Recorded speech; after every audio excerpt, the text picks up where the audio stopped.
The Ensemble podcast is intended for professional financial advisors. This content is created in partnership with our sponsor, Zurich Australia Limited, ABN 92 000 010 195 AFSL 232 510, and is limited to publicly available information. Before acting on any general advice, you should consider whether appropriate and obtain financial advice from a qualified financial advisor. Ensemble does not hold an AFS license and does not provide any financial advice or services or endorse any general advice. If a PDS or IM exists, you should obtain a copy and review it thoroughly before making a decision.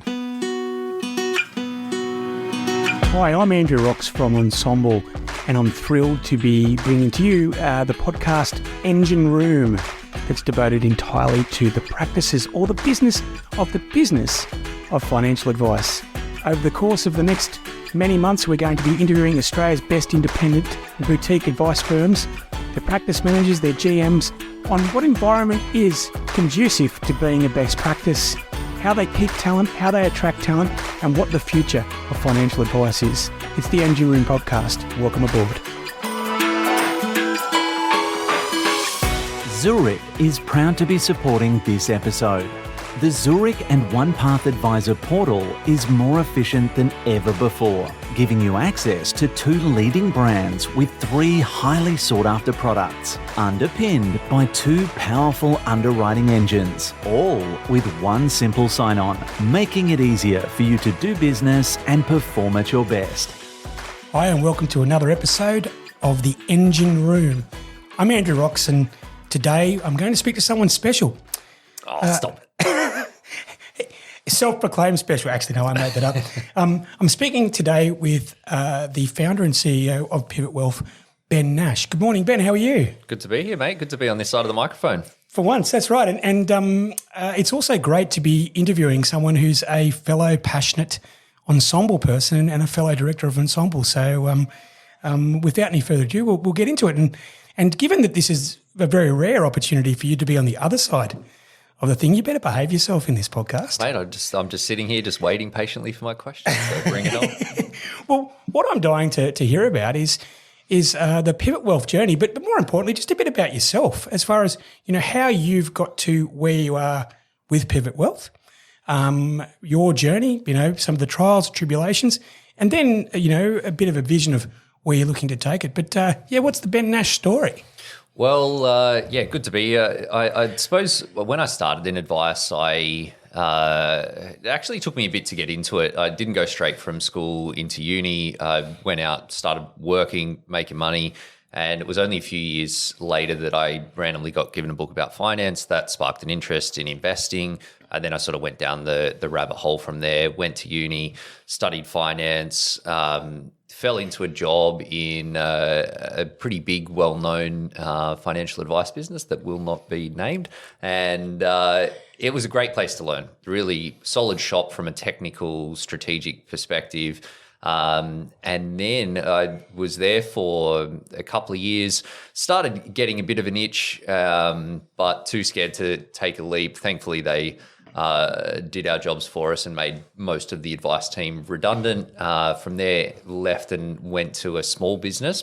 I'd never really thought about working in a small company before because I was sort of, and naively I know now, but pulled into that allure of, the big businesses and the mahogany desks and all of that sort of stuff. But I when I was looking for jobs, I got approached by this mortgage broker that was running a mortgage broking and he had a lawyer that was working as well. They were helping people and wanted someone to come in and build the financial advice arm of the business. Sounded really interesting and exciting. Was way out of my depth, but, can talk, or at least could talk enough. So I taught myself into that job. And it was really sort of interesting to learn and try and figure out a whole bunch of stuff, because in the previous company that I'd worked in, everything was spoon-fed. We were told how to do everything. You basically just followed the bouncing ball, whereas in this role, it was very much figure out what's going to work and then do that and then learn. What year will we talking, Ben? So I started in the small company in, it would have been about 2012, 2013. Yeah, and that was actually the time that that Ensemble kicked off as well, like around that time. And I knew a couple of the other co-founders, Clay, Adrian, Ray J. There were a bunch of other people around at that point in time. We were all sort of trying to figure out advice. That was sort of how Ensemble kicked off, and learning these things, how, FOFA was all, the front and center for people. It was 212 as well. That point in time, yeah. So trying to figure out, fee for service advice and charging for SOAs and building a charging model that we had no idea what to do there. So, I worked in that business, and I was looking to become a partner in that company. We had those discussions for about 12 months, and we got right down to the finish line, and then it became clear that there was a bit of a values mismatch around the how we wanted to serve clients and what we thought was going to be best for them. So I made the call to leave, and then I didn't really want to go and work for anyone else, and I'd sort of, again, naively sort of thought I knew a couple of things. So I decided to start my own company, and then Pivot Wealth sort of kicked off from there. So just a couple of things. You randomly found a finance book that started this whole journey. And was that the catalyst for you to become a prolific author in the financial services space? Well, as someone that failed English at high school, I didn't think that writing a book was going to be on the cards, let alone a couple of books. So, it wasn't really what I had in mind at that point in time. But I got a lot of teachers in my family, and I was always drawn to the educational aspect of advice and, trying to create those light bulb moments with clients. That was something that gave me a real kick. And I think all advisors do that. That's a big part of our job, is educating people on the strategies and the things and how to make decisions and how do we equip people to do the best things for them. So that was always something that I got interested in. And then when I started my business, I, again, naively thought I knew, enough about advice and actually running an advice model. What I didn't know about was how to get clients in, and, content marketing, and that whole world was something that I had no exposure to, but recognized that there was an opportunity there. And and that's where the content piece just sort of started, and it's built and evolved from there. And look, it's a very big part of Pivot, and we'll get into that as the podcast goes on. But it's interesting you mentioned about a lot of teachers in your family, because there's the whole concept of nature and nurture. And when I hear about your backstory there, where the first organisation was a large corporate that you thought you wanted, but possibly wasn't appropriate, and potentially also questioned some of your values that at the time you didn't realise you were formulating. And it wasn't until after your second incarnation that you went, no, I want to do it this way. And you probably harked back to that nurture of those teachers sort of giving you, well, if you educate people and you enlighten people and you give them that light bulb, then that's a good thing. That's a positive evolution. And also it's probably something you could create a living out of. Yeah, absolutely. And I think that it doesn't really matter. Like, I work with a lot of younger people now, and that's always been a focus for me at Pivot. Also in the previous business, it was a lot of younger people as well. Business before that, it was a lot of older people. But I don't think it doesn't matter where people are on their journey. Typically, when they start working with an advisor, there's still so much stuff to learn. And then the world of money and markets and strategies and tax rules, they're changing all the time. So there's always something else to educate our clients on. And ultimately, I think historically advice was probably a little bit more, we're telling you what to do. But for me, I think that the best advice is we're helping you make the best decisions. And I think it's a significant difference between those two things. But I think that the latter really does lead to better outcomes for individuals and ultimately people sort of building their money muscle. And it's not just catching the fish. You're teaching people how to fish. That makes them better clients, and it means that we can actually add more value over time as well. They probably make better referrers as well if they're understanding what they're doing. Yeah. So the Pivot then started what year? 2015. So in 2015, you're out there and you tell me about your first client. Where did they come from? Because you just admitted that you had very little knowledge of content marketing, which for people listening who follow you is staggering. But 7 years ago, you were blind leading the blind. Yeah. I think that the first client that I actually got from LinkedIn. And when I started my business, I put a website up, I put a few different content pieces on there, and then I just started connecting with people on LinkedIn, probably spamming a few people and trying to promote the the resources that we had, the guides and downloads. And I remember I had this one guy worked in tech sales, and he replied to me quickly. He said that he wanted to come in. I was like, "Oh, you sure? Okay, great. Come in." And then Are you sure it's not the classic sales line? that was in my head. I don't know if I verbalized that one, but came in, had a chat, talked about what we did. I, shakily put across my my little brochure that I just probably just tightened up the packages on 15 minutes before, and became a client, and then it sort of built from there. But I think when I started the business, it was just me. And I think that's the beauty of financial planning businesses. And granted, it is harder, more costs, establishment costs, and those sorts of things these days. But really, there's not a lot of costs in an advice business. So if you're charging a few $1,000, which is what I was charging at the time, it's like you didn't really need a lot of clients. So it wasn't like there was a ton of pressure there. And we basically just sort of built from there. The early stages, it was just myself for the first 12 months in the business. Then I brought my now wife into the business. We worked together for the next 2.5 years, just the two of us after that. And I think the first 3 years in the business, I was bringing on about 20 new clients each year. So it wasn't anything earth-shattering. I was doing a couple of $100,000 in revenue or something. And it was just like sort of slowly ticking up. When my wife and I got engaged and were planning to get married, we were also planning to start a family, and realized that something needed to change, because at this point we were now sort of 3.5 years into the business. Those 20 clients a year, a bunch of them had stayed on the book. So we had, there was a base of ongoing clients there. The number of new clients was also increasing from the work that, the foundations that we'd built, and just continuing to sort of follow the bouncing ball. We'll probably talk a little bit more about that. And we were busy. I was busy. I was working pretty long hours for clients, and then trying to actually run a business around that as well. So we realized we needed to grow the team and bring on extra support. Plus my wife was doing everything else that I wasn't doing. So I'm thinking like she's gonna have a baby. Something's probably got to give here. So that was when we started growing the team and sort of build on it from there. And was that before or after the establishment of the growth of the beard that you're synonymous with? Well, I had a beard from day one. I had a beard actually in the first company that I worked in. You weren't allowed to have a beard at all. That was just the rule. And then when I left and went and worked at the smaller company, I had a really short, really manicured. Well, was it really manicured? It was just a really short beard. Then when I started my own business, I graduated to my self-employed beard, and Then there was the COVID beard phase, but that's probably a memory I'd rather forget. So Kieran, the sound guy, if we could just make sure that attached to this podcast is the evolution of the beard. But I suppose just, changing gears a bit there. At this stage, I now know that you're a father of a couple of beautiful young children. So clearly building your engine room has worked.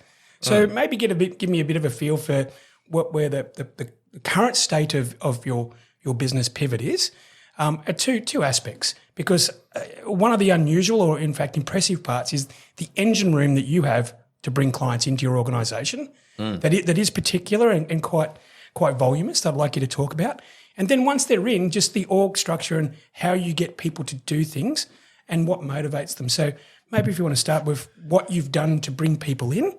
Yes. And congratulate your wife for putting up with you. Well, she deserves a lot of congratulations, that's for sure. But look, I think one thing that is a little bit different with how we do things at Pivot is that we separate out our sales function and our advice function pretty distinctly. So separate people even? Separate people. So I think that advisors need to be able to sell. I think everybody needs to be able to sell. They need to be able to sell ideas. They need to be able to get their point across. They need to sell people to, particularly with clients, getting them to do the things that they want and need to do to get the outcomes that they want. But one of the things that I realized in growing the team is that it's actually quite a different skill set for what you want from an advisor and what you want from a salesperson. And for an advisor, at least at Pivot Wealth, we need someone that likes people, sure, but like someone that's into the detail around technical strategies and supporting clients, nailing their file notes and making sure their SOAs are rock solid and all of those sorts of things.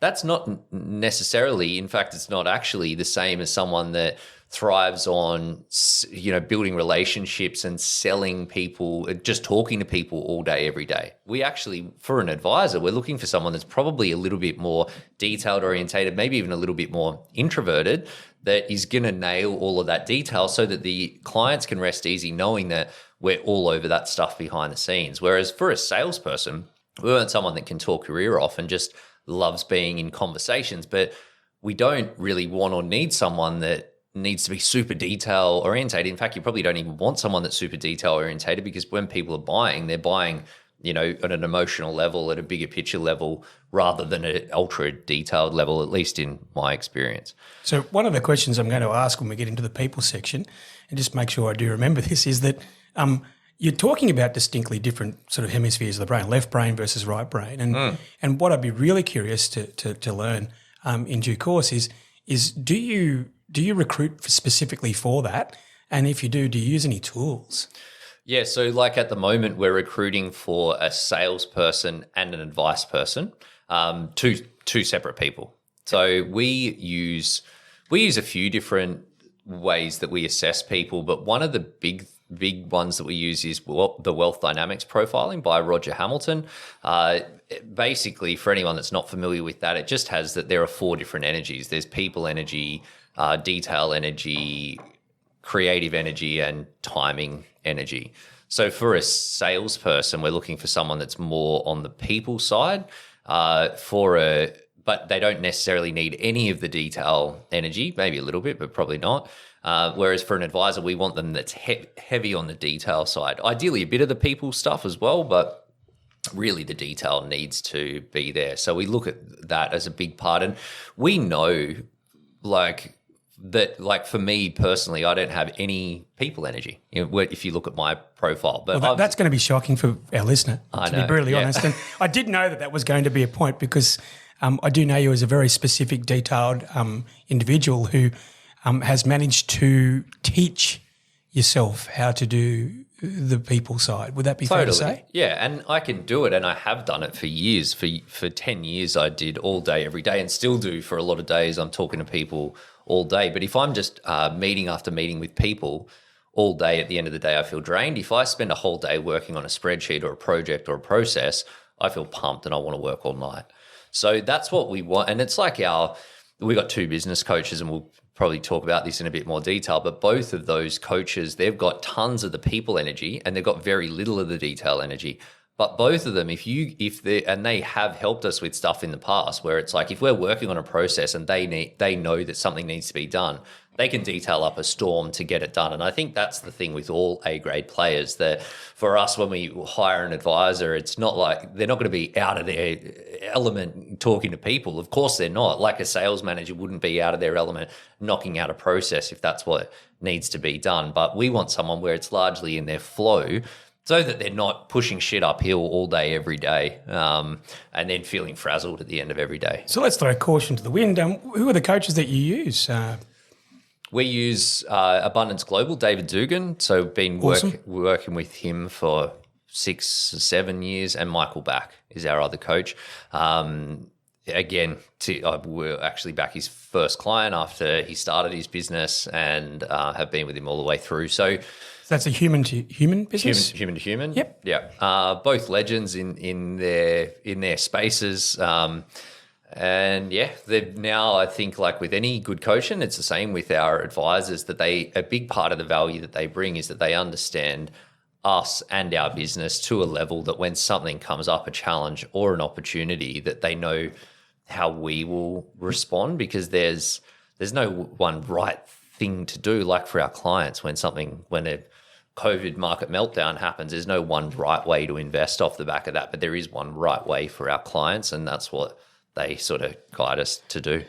So given that you've just articulated that you believe and you operate a big difference between the sales and relationship then into the execution, if I could maybe just kick to the execution for a bit. Is a gentleman called Tim in your organisation, heads up that. Is that correct? That's right. Yeah, And what does that look like? So how many people are in that team? I just want to get a feel for sort of the engine room that services your inbound clients. Yeah, so basically how the business is structured is that we work under a pod system for our advice team. So we've got a senior advisor, an associate advisor, and a paraplanner. Our paraplanners are run offshore through our offshore team through VA Platinum. Then we have, alongside that, we have the sales manager, and we've got a couple of sales managers in the team. And then we have a couple of implementation managers as well. So once the advice is done, fulfilling, doing the applications, doing the life insurance, etc. Yeah. And with the addition of the sales manager, which would be a more unusual structure for a lot of our listeners, what does that do as far as volume? So with that pod, what kind of volume of clients or opportunities will be running through that on a weekly or monthly basis? Well, my target for advisors is that each advisor in the business can manage $1 million of revenue. So all of our clients work with us on a 12-month fixed term contract. So basically we bundle up the initial planning work and the ongoing service over each 12-month period, and the clients pay one fixed dollar-based fee for us to support them with that. Yep. So yeah, so the aim is. And does that roll on based on the anniversary when they've come on, or do you have like a first of July? Fixed term with an end date. So every agreement needs to be renegotiated and a new agreement made for them to continue getting served by and paying us. So it's not ongoing. Which coincidentally fulfills almost every obligation required anyway. Well, it means no fee disclosure statements are not required because they're essentially getting their annual statement each year. Yep. When they do that. There's no legislated opt-in, although practically we obviously want to opt people in so that they keep paying us. No opt-in, no $1 million, right? Yeah, exactly. So that was part of our thinking in doing it, but also that we pride ourselves on transparency as a business. We charge premium fees to our clients. Our average fee is $13,000 a year, so it's not a small number. We also charge 100% of our clients through their bank accounts, either personally or through entities if they're if they've got entities, but they're aware that they're charging us a fee. So I suppose we didn't feel like that it wasn't already clear, and so therefore it's not like a difficult conversation with someone getting them to re-opt into our ongoing services essentially. Plus also, if you do the 1 or 2 years with someone and potentially they don't require as much service going forward, well then you can sleep very soundly in that you've clearly priced and articulated the work for when you did it. That's right. You haven't subsidised today for this thing that might may and hope in the future, yes. Which means that you, when it comes to rewarding your own team with their short-term incentives or even ESOP, which we'll talk about later on, that you've properly priced. Is that correct? That's right, yeah. And that was something that a mentor taught me. In fact, one of your roundup, your new podcast stream coming out with the one and only Mr. Dean Holmes, that taught us that, when you have a client and they walk away and you just think, fuck, like that, I didn't charge them enough and now I've done all of that work and, they've walked away. And it's impossible to escape that because naturally some clients will take out more of your time and resources as a business than other ones do. And occasionally you still have that element of frustration. But I do know hand on heart that our pricing is appropriate for what we're charging people, such that if someone walks away at the end of their contract, I don't feel like that we're behind. So if your average fee is $13,000 and you want that $1 million, and that means that each one of those pods is going to be sort of circa looking after 100 and something clients each, right? That's correct? 75. 75, there you go. That's my maths. It's 75, there you go. And the new business, so maybe we have a look at the new business because, the Ben Nash and Pivot Wealth that a lot of our listeners will see is the front. Yes. Okay. I'd love to maybe hear about how you do that. Maybe give us an idea of your money education partners. Explain how you thought about that, who they are, what that works, and then just an insight into something you built called a Smart Money Accelerator. Sure. So about 25% of our new clients come from client referrals. The other 75% come from our content marketing, essentially, or largely. There's probably maybe 5% that come from our partners, so other mortgage brokers or accountants that refer into us. But largely, it would be 70 70% or so coming from content marketing. That's through the main channels, social media, specifically TikTok, a large number of clients coming through there. Instagram increasingly as well. We've got a podcast, a book or 2 books that I've written. Prolific author. Yeah, well, that's a couple. But yeah, a little bit from there, and then just our email database and marketing out to that database as well. So those sources, and we tend to sort of dial them up and dial them down based on the campaigns that we run throughout the year, but they result in new inbound inquiries. So 100% of our new business comes from inbound inquiries. And then when people make inquiries, that's when the sales manager's jobs are to convert them into doing we do a 15-minute phone call, then we do a 45-minute meeting, then we pitch our services and get the clients to sign on the 12-month agreement. And then at that point, they get handed over to the advisor to deliver, or the advisor and that advice pod to deliver the work. I might just unpack that, if you don't mind, because yet again, departure from the normal one. So I'm an inbound inquiry. I've had 2 or 3 touch points and something has resonated with me, and I've emailed you or made a call to your office.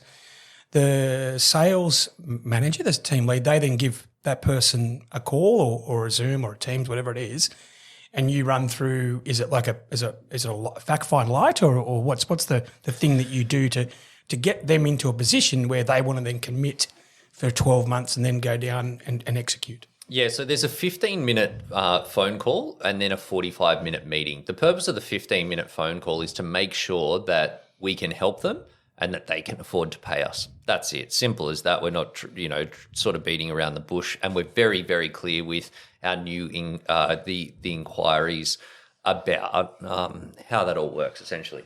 So when someone submits an inquiry, we basically just send them an email and say, this is what we do. Here are our services. We're super transparent with our pricing. We say we do 2 things. One is our personalized financial advice services. The pricing of that starts at $700 a month. The other is our Smart Money Accelerator, which is our group coaching, general advice and education solution that starts at $300 a month. If you want to talk about the first one, book in a call here, then they book in a call, then we educate them with some content, but basically have that call with the sales manager. They're just saying, what is it that you're looking for help with? And then give us a snapshot of your numbers so that we get enough of a sense to know that it's worth taking the next step for both them and for us. Then we do a 45-minute meeting. We charge $195 for that. We donate that money to charity. That's through our charity partnership with B1G1. So basically, we are essentially donating our time for that meeting. We want to make sure that the potential clients are serious. So we take the $195, we donate that money to charity. It makes them feel good, and that's really helped with. It's really clever. Your website sort of also gives us a real snapshot of what you can buy with what's donated, and it makes it real life. It's good. And we've made millions of impacts through our partnership with B1G1, who's an amazing company that helps with business giving. But for us, no one's making money doing $200 meetings. So I don't care about $200, but I do care that they stump up $200 so that they start, because if they're not going to pay $200, they're never going to pay $13,000. So that was the sort of thinking around that. And then with the 45-minute session, it's really just making sure that we can deliver on what we want, and then helping them understand how we will help them, so that if they do make a decision to jump in and sign on for that 12-month period, they know exactly what to expect, that those expectations are realistic, that we can deliver to the expectations, and then basically setting up the advice process for success. Because with the amount of new business work that we do and the amount of clients that we're working with, we want everyone to follow the same process. We know that everyone's a snowflake, and there needs to be the occasional departure from that, or the intricacy in how we tackle certain aspects of their financial planning or their financial situation. But largely, I want everyone to follow the same process, because that's the only way that we can drive the engine room of the team, that we can manage them, manage the task management. How do we know how an advisor is performing, how an associate's performing, how a paraplanner is performing, how the implementation manager is performing? So we make sure that they're cool with that, because some people some people aren't, and that's okay. We know we can't be all things to all people. We're confident in what we do deliver, and it is what it is. Spoken like someone who's a very detailed, focused manager.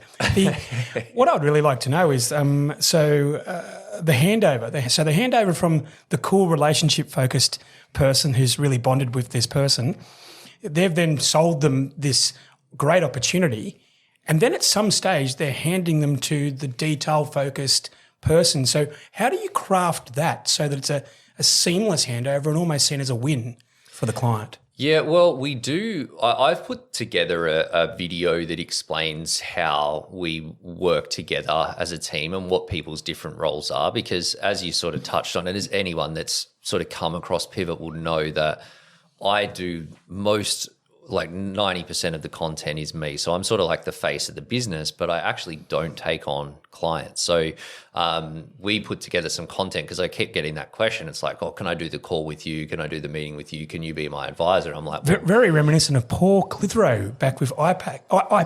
IPAC back in the day where every retiree thought they were seeing the guy from the Channel 9 Money Show, but you can't clone yourself. No, that's right. But we explain to them how they are getting this. And I'd say to every single, like any ongoing client of the business, they can talk to me whenever they want, at any point in time. So if someone wants to have a meeting with me, they absolutely can.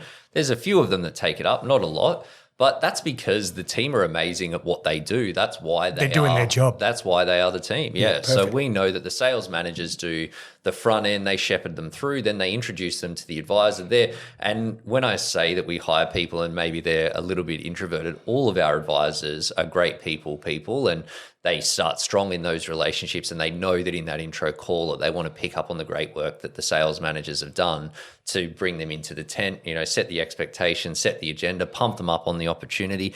I had Ryan King on the podcast, and I love the way that he puts this, that he said that he's a hype man for his clients. He's their hype man. And that's what I've told all of our advisors are the same, that it's like the sales managers start that, the advisors carry it through, and then the team execute on that as well. And I think, when it's, obviously we've been considered with the words that we put in the structure of how we do that, but ultimately it is a win for the client. So we just make sure that it's clear to them, so they're not just trying to figure out why it's structured in that way.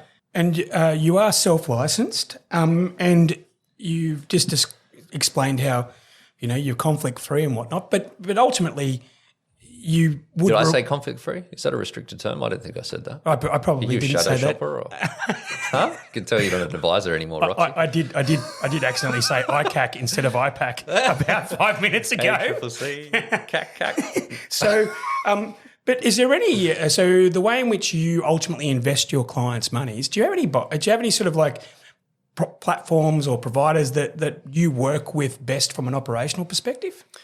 We use for superannuation, we do a lot of work with ART, so Sun Super, and we've been working with them for a number of years. Because we're heavily index fund, passive index fund investing, I would say that over 80%, probably over 90% of our clients' money is invested into passive index funds. Mm-hmm. So ART is a solution for people that want ethical portfolios, and that's something that our clients are interested in and that we're seeing a bit more of. Then we tend to do that on platform. That tends to be NetWealth or Hub24.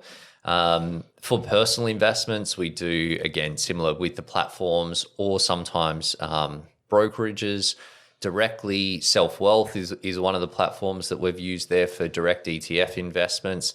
And a ton of stuff with Gen Life, with their investment bonds for a lot of our clients, because we're working with higher income earners that, we're loving those structures, and it adds a lot of depth to the strategy that we can do with clients as well. So, they tend to get a bit of love. And what about the sort of the technological tethers that hold this together? What's your tech stack? Because ranging from, the social media all the way through to the delivery. Well, it's distinctly different or distinctly separated in terms of the marketing and sales side, and then the advice delivery side. So on the advice delivery side, we use Xplan. We use it extensively. The processes and tasks and the reporting that sits around that. We put a lot of time and a lot of so that's focus. You've mapped out the threads per se. Is that what you've done? All of the threads are there, but beyond that, we've got some of the tasks throughout the advice process we know are more important than others. So we have defined those as what we call benchmark tasks within the advice process. And then basically every team member has different sets of benchmark tasks, and we track and manage their completion of those tasks to the timelines that we've collectively set together as a team. And that's an important way that we measure the performance of the team. It also ties into our incentive plan, it ties into the ESOP plan, and it gives, for me as a leader or as a manager, probably as a manager more than a leader, it allows me to manage but be a data-driven manager instead of having to have any people energy, I suppose. Well, I think instead of actually just making reactionary emotional decisions. Well, we know that the data is there. And we also know that with like the pod structure, that's something that I wanted to set up so that everyone's working in their genius zone, so that no one is doing work below their pay grade, but so that everybody has a clear progression plan to develop their skills and then to learn more and add more value for themselves, their career, the clients, and the business moving forward. And do you call it a progression plan with them, or what's sort of? Everyone's got a progression plan, and that's something that we do a 6 monthly progression planning session individually. We do 6 weekly one-on-ones to the progression plan. But yeah, we want everybody to be clear on where they're headed in the next 6 months to the next 2 years, and for that to be aligned with the business's goals and their personal goals, where they want to take their income, where they want to take their work, where they want to take their day-to-day.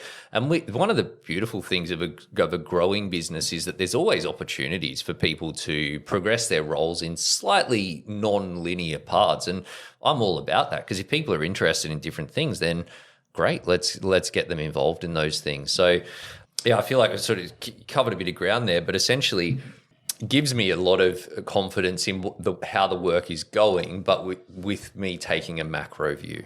On the marketing side, just to close out on that question that we do, we're using the marketing channels directly, but essentially we use monday.com for all of our sales tracking and reporting. And for me, that's super powerful. Their data visualization, helpful, really easy, like relatively easy to set up. Used to use some pretty complicated spreadsheets, but this is much simpler. You told me that a super complicated spreadsheet gives you energy and brings you. But, I love it. But maybe Mondays will also give you energy by doing that. Now, before we move on to sort of the team or how you're running your people, I just wanted to ask a question. So you've got sort of an incubation.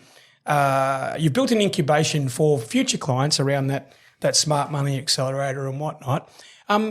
And lots of other people potentially have thought about it or have done it. What's the matriculation from someone who's engaged into that moving into your full service?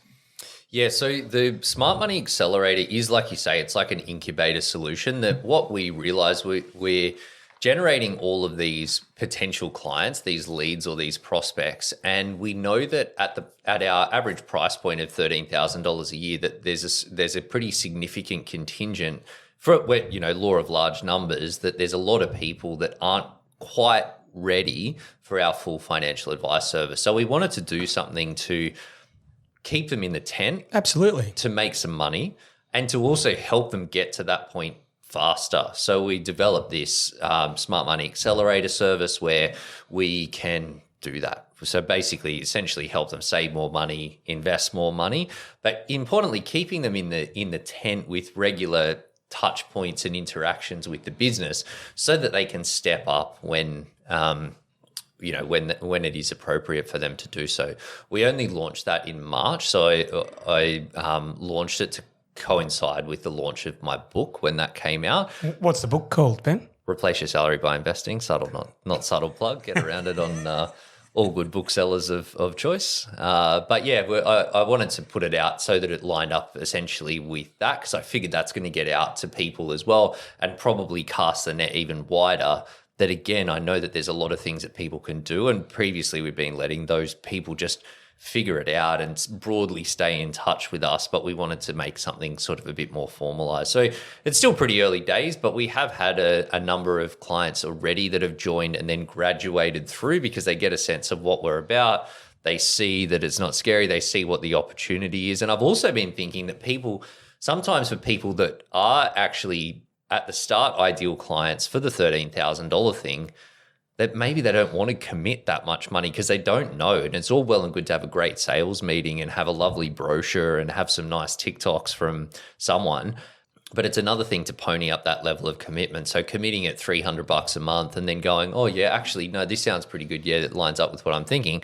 Oh, let's do the dance. Then that seems to be happening. So I'm pretty excited about that. And I also think that like for a lot of advisors, really that we need to get better at that as the cost of advice increases around Australia and around the world, that people are priced out, and we need to be doing something for those people because they still need help with their money. And tech is filling the gap, but advisors need to be doing that as well. So I think there's a lot of opportunity there for advisors. It needs to be a hybrid approach, absolutely. And you're right, not everyone trusts you day one, and that's a function of their nature and nurture, or it could even be a function of their experience in the past. But with the name of your book and having read a large sway of your book, the name Rich Dad, Poor Dad, Cool Dad was obviously trademarked and taken. Is that correct?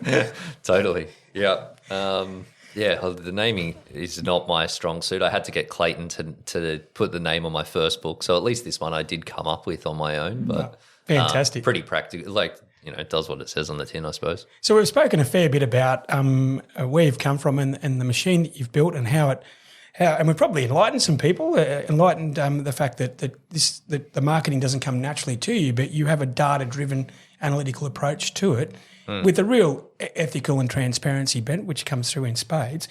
But my question to you is about your team. Okay, so you've got a headcount of just under 20 people. Mm-hmm. Why do people join you? Why do they stay? And why would they grow? Yeah, it's good questions. Look, I think that we know who we are. We're not trying to be all things to all people, and we know that there's amazing. So who are you? We're Pivot Wealth. But look, I think that to answer a different question, if you were to say like, what are your points of difference? That the points of difference for Pivot Wealth as a business is that we're very results driven. And I know that that's a really dumb thing. Well, it sort of sounds a little bit dumb to say as an advisor, but I think historically that advisors are probably a little bit guilty, and I know that I've been there, of getting excited about delivering financial plans. But ultimately, like, the people only want the financial plan as a stepping stone to get more money in their bank account, to have a better retirement, all of those sorts of things. So I think the more we can do about actually delivering those outcomes for clients. And can I call you out on that? Because literally the first or second page on your website, it pops up saying that that Pivot Wealth delivered $72,000. $71,203. $71,203 worth of savings or worth of benefits to your clients. Now, that's a lot bigger than 13. How do you get to that? And potentially there are other advisors out there this is happening to, but just don't have the self-awareness. Yeah, totally. Well, I think that as the business grew and the team grew, that and I'm sure that there's be a lot of founders out there that could identify with this, that when you're building everything yourself, that it's often really easy for you to explain everything because you understand all of the stuff that sort of sits behind the scenes. Whereas when you start bringing new people into the team that haven't been as intimately involved in every single aspect of your advice process and business and your clients, and they don't understand all of that stuff, that you need to give them things that they can hang their hat on, or at least that was what I felt. So we've spent a lot of time quantifying the results and the outcomes that people get from the work that we do. For us, there's three different ways that we measure that, and this is not unique to us in any way. It's just we've spent some time sort of thinking about it and pulling the data out, that as advisors, that we deliver what we call the advice upside, which is a $71,203 number that you saw on our website. How we measure that is we look at the trajectory that our clients are on when they come to us. So if they keep doing exactly what they're doing when they walk through our door, what does their financial position look like in 12 months' time, 5 years' time, 20 years' time? Classic Polaroid. Yeah, and then we compare it to after they go through the financial planning process, they decide to do things a little bit differently. They make some investments, they pay down some debt, they crank up some contributions or whatever, and then they end up on a different trajectory. We measure the difference between those two, and that's where that number comes from. So we've looked at it and said that on average that alpha is $71,000. So for me, that means that makes it's a pretty easy decision. Do you pay 13 to get 71? For me, that's a bit of a no-brainer. And if I've just joined you, that's a pretty easy thing to hold my hat on, which is a data and fact-based statement. Absolutely. So you mentioned results-driven. What else? Why else do people join you? Because we don't make people feel dumb. That's the other part of it. So we're like approachable. Didn't see that on the website, but that's coming website 3.0. But look, we're pretty casual. Like I call it the playful professional approach that, our team, and it's probably largely driven by my comfort in, drawstring pants and, having a beard and wearing T-shirts. And I'm not a suit and tie type advisor. No one in our team wears suits as well. That we are who we are, and we know that we're people, people can be who they are, but then they still do amazing work behind the scenes and provide people with, awesome results, outcomes. You can do that in a T-shirt.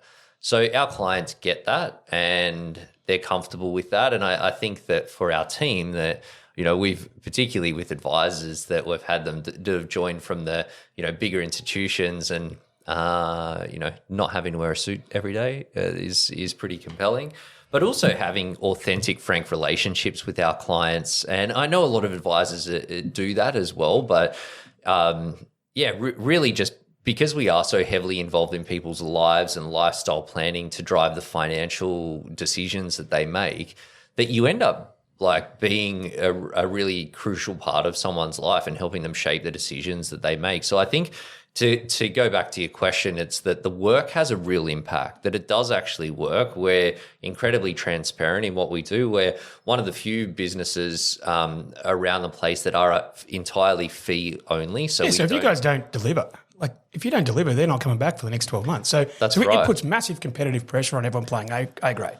Absolutely. And we haven't built the reputation that we have in the market by not delivering for our clients as well. And we know that people do need to take a leap of faith before they come in, but we can show them all of those results. We're confident we deliver. We have to show them after we deliver the plan, what is the upside that they get. So, if you want to do real great work that has a great impact with great people, we've got a no dickhead policy with our clients. So I feel like that's a really compelling thing, that we know that if someone is not the right fit, either from a financial perspective, but importantly from a mindset perspective or a what they want perspective, for us, we know that it's easier to let them go and find another business that is the right fit for them than us trying to fit a square peg in a round. Pro dickhead business, is that what? A pro dickhead business? Yeah, do they have those? I'm not sure.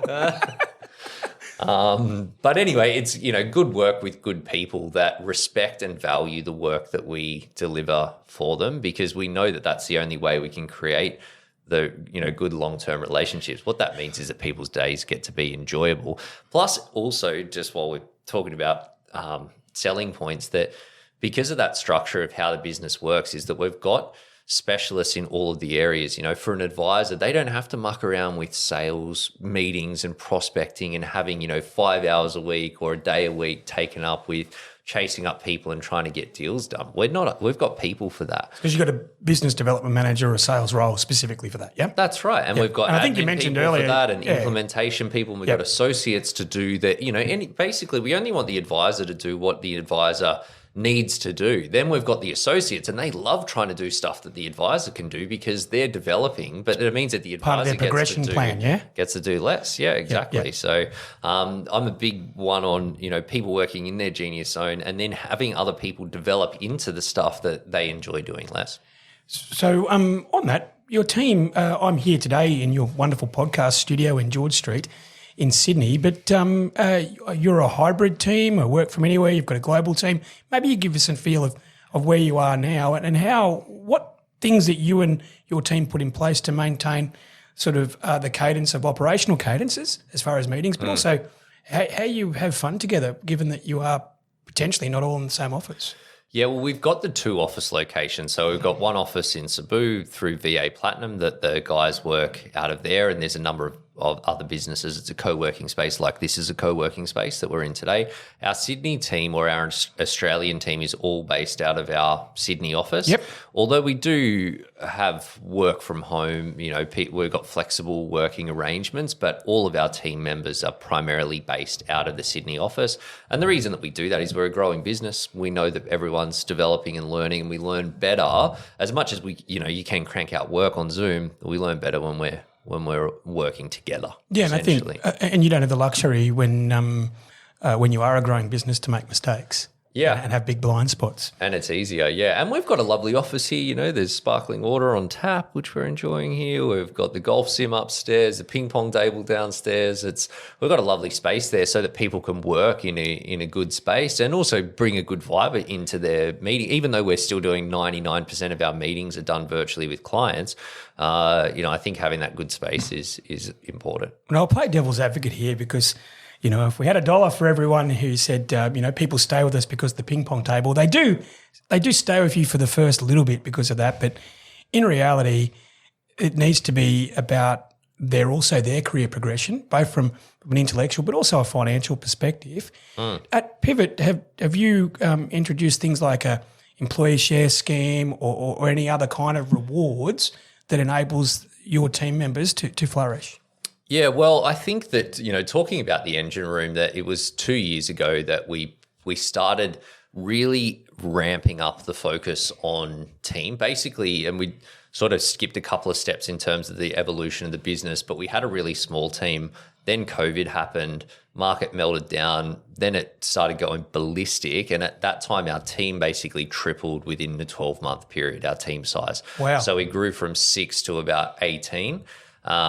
Really quickly, not ideal for a whole lot of different reasons. Sticky tape and staples on the HR. Yeah, you start, like you're barreling down the expressway with things not sort of, 100% built for that. We learned a lot of lessons in there. Then our team size actually came down, and from that point, we realized that we need to go all in on team, how we're working together, how we're developing the team, how we're rewarding the team, how we're measuring the team. And that's where a lot of the things that I've already touched on, a lot of them sort of began from and then evolved into. But essentially now what we do is that basically the two main roles, and we're working through the business, but essentially for our advisors and associates, there's a clear salary banding and progression plan. So it's basically like if you achieve these 3 different stages for an associate, your incomes is going to be this, then it's going to be this, then it's going to be this. For an advisor, they've got income bands, which are based on the revenue that they generate, as well as with a gate opener around their net promoter score with their clients. So basically, so long as you're at a certain level of net promoter score and your revenue increases, that then we can tie that back in. That's all because we are entirely sort of fee for service and not linked into products. That's all like what are those things around the compliance? There's a word for it. Oh, conflicted rem, safe and all of that sort of stuff. So that's all really clear. In addition... Quick one on the Net Promoter Score, and I wanted to raise this here. So, because sometimes people who are analytical just say, well, it's revenue less costs equals the bit that you keep, and if the more you keep, the more we'll pay you. But would it be fair to say that an improving or indeed declining Net Promoter trend is a pretty good indication of whether people are going to renew? Sure. It's a leading indicator. So you would have a weighting, I imagine. That's right. It is very much a leading indicator. So for those people out there building their engine room, I would 100% endorse what Ben and the Pivot team are doing, because no point paying a bonus for someone who's done a scorched earth behind them. Well, that's it. And that's what, for the Net Promoter Score, we measure at the start of once someone joins and once they get their plan, throughout the middle period, and then at the time that they renew or don't renew, I suppose. When it comes to the salary banding, we're really just looking at the front end NPS, because we want to make sure that you can, I could onboard 15 clients this week if I wanted to, but I would do a terrible job because there's no way that you can do all of the things that you would actually need to do a good job in that amount of time. So we want to make sure, you're doing the work, but it has to be of a level of quality that the clients are satisfied at the back end. Then we know that if you keep your clients happy, they're going to keep renewing, and then your ongoing revenue is going to build. Therefore, your total revenue is going to build, and therefore your salary is going to increase. So it's like an inbuilt mechanism for the advisors that, yeah, they could not have happy clients, but then they're not going to renew those clients, and then their revenue won't grow. Then we're having a different conversation. Yeah, so it's a self-fulfilling prophecy. Anyway. But you can tell that. So, but we do that. We do then, we've got this, a team incentive plan. So basically every person in the team can earn 50% of their salary, like their total REM package each year, in bonuses or incentives or whatever label you want to put on that, which is split between our employee share options plan, which we set up, so an ESOP where we've carved out a bunch of equity into the business, granted to the team, vest over a period of time, as well as cash incentives based on their performance as well. Really clear lines of, as an analytical process focused type person, that there's clear metrics that, if this, then this. It's not like how much do I think someone's worth or how much do they get. It's like literally you achieve these outcomes, you get these points, they contribute to this, it means this amount of dollars. and given the way your price is, you can be very close to cash accounting. Yeah. Yeah, exactly. Well, we know what's what because we've got agreements for stuff. So it gives us a clear line of sight to figure out what's appropriate. So we've discussed a bit about sort of the evolution of your practice and the way in which, the key takeout is that you've divided the sales role and the execution role into pods and the client experience. And what would be the percentage, incidentally, of the renewals roughly of clients deciding to continue every year?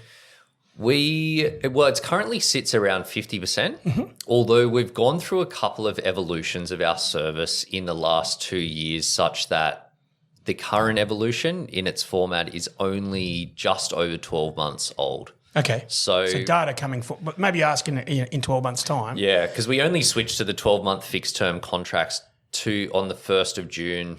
The 1st of July, rather, basically 2 years ago. And then our first version of these 12-month fixed-term contracts was not good. We'll learn a lot of lessons there in terms of like really complicated, structured, not in the right way. So then we had to sort of unwind that and then filter more people through. So that makes sense because, quite often when people come to you, the catalyst for them coming to you is because they've got a bit of a mess. They've got a bit of a mess. They kind of don't understand where they're at. So there actually is a fair bit of work. And ironically, when I had the announcer business, we would often laugh that if you did your job really well in the second to fourth year, there's not as much to talk about because you nailed it. Maybe when they go and have kids or they change jobs, they come back to you and they're never leaving, and you can re-engage on that fees. But yeah, the better you do your job and the better you've structured their plan, potentially there might be a little bit of time where they're just making it win. And then as life moves on, right? Because you've got a lot of wealth accumulators in your client base. Yeah. And, I think about a quarter of our clients are probably where they've got some certain things that they need to get done in the first instance. Yep. And that first 12 months, it sets a lot of those things up. Again, with that Smart Money Accelerator, we can now tick people down into that lower touch, lower cost service and then wind them back up. Perfect. And we know, so it's that the year 2 renewal from year 1 to year 2 is going to have a higher level of drop off. Once we go though from year 2 to year 3, then our renewals are like 75% because we know that they're people where we can add consistent value over time, and then it's a higher number. And they probably have more things going on with them as well. Exactly. So I'm keen to also hear about, you're across a lot of different financial planning businesses with your experience and being part of the founding team at Ensemble. You've seen different sorts of business models. What do you see as far as your vision for the future of the structures of financial planning firms? Well, I think it's sort of like what we've spoken about already, where advice businesses are getting more and more premium, sort of similar to what we've seen in the accounting space, where you're working with people that have more ways that you can add value, you can charge more fees. And I think that's where the higher touch advice businesses will go. I think there's a huge gap for us to fill as an industry, and partly with technology as well for everybody else. We've already seen, more and more solutions come around investment management, and I think that will continue. I think education-based solutions, or like what Vince and the team are doing over at Life Sherpa, like phenomenal business, really data-driven, ultimately really cheap relative to an advisor subscription model. Tons of value in it though, but through that more quality data collection, which is still a very laborious and a resource-intensive process for advice businesses. So I think that will develop more, and I think that we'll see better, through either AI or AI with better content and video, people educating, ultimately helping people make better decisions with their money, which is what advisors are doing. It's just when the decisions are slightly less complicated and lend themselves a little bit more to doing that, I think that we'll see technology and more, scalable solutions filling that space rather than a human sitting across from someone. And so 7 years in at the moment, you've got just under 20 in your team, spread between two countries, but the advice is here in Sydney. But in saying that, your clients are from everywhere because they're quite often digitally engaged. What's the future for Pivot? Are you looking to sort of, now that you've almost beta tested a lot of your different sorts of things? You mentioned then you've had some successes, you've unwound some things. Now that you've got this proof of concept, and you do have quite a lot of people who follow the way in which you think and the way in which you position, where do you see the growth of the business?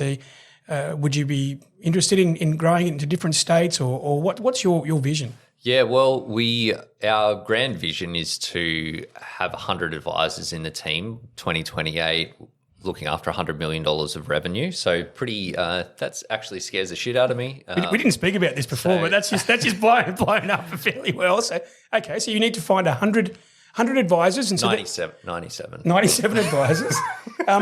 And no doubt you've got the ability at the front end to do that. So where do you see then the role of the general manager, chief operating officer? Because clearly you can't be both, and you're not both in your current business.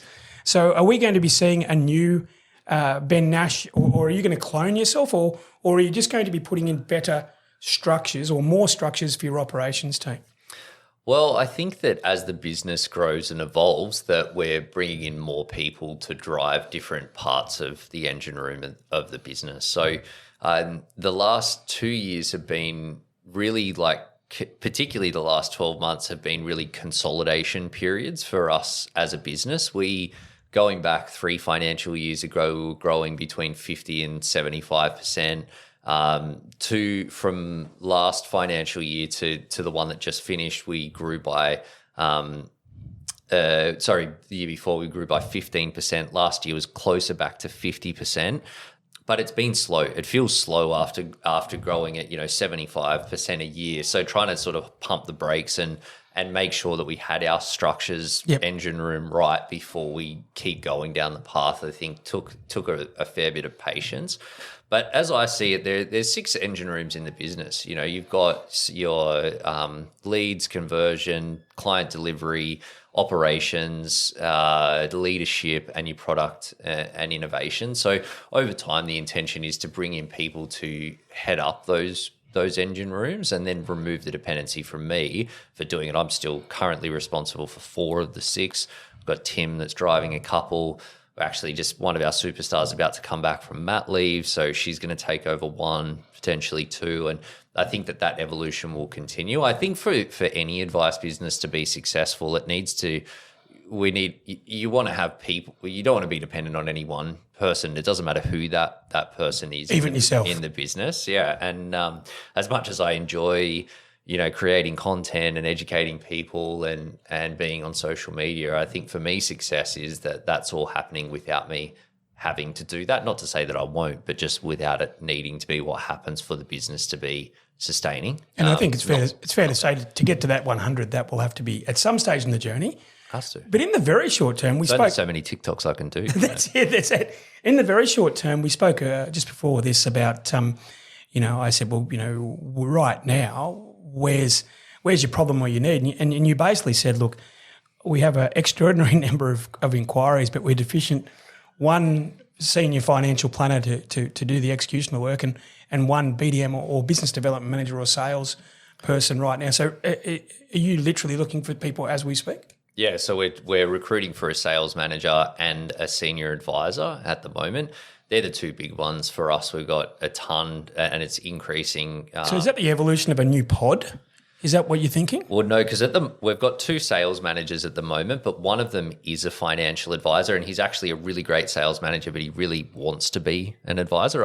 And he will be a great advisor. I wish that he'd be happy to just stay and be he might listen to this, by the way. He probably will. He's actually taken 5 weeks leave over in Europe at the moment, so So you're looking to fulfil his progression plan and get into the technical side. We'll replace him, then release him as an advisor, and then we bring in another senior advisor, and we've just added two advisors to our capacity. That uplifts our new client capacity by about 12 new clients a month, which is a pretty significant uplift. And then from there, we backfill the rest of the pod. Once we've found that person, we want to find someone that works in well with them to deliver the work that sits underneath, but has to start from the top, and then go down from there. At that point, we've got 5 advisors, 5 pods.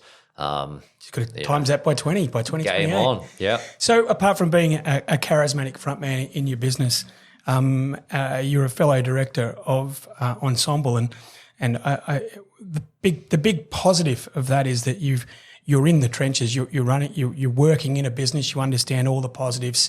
You understand all the challenges. And I'd like to thank you for taking your time, not just for this one, but your continual guidance and continual feedback loops for the Ensemble business, to make sure that we're continually always making sure that we're staying relevant to the problems day to day. Well, Roxy, I'm happy to be the last man standing, because it's funny when XY Advisor started back in the day, it was all advisors, and slowly it's like if people retire from advice, and it seems to be the progression. So I don't know if I'm the crazy one or maybe you guys are, but anyway, well, I'm your line into the advice industry, so that's it. Here we are. It's been a pleasure, Ben. Thank you very much for unpacking your engine room, and I wish you all the success in the future, mate. Have a good one. Thank you, sir. Appreciate it. Chat soon. See you guys.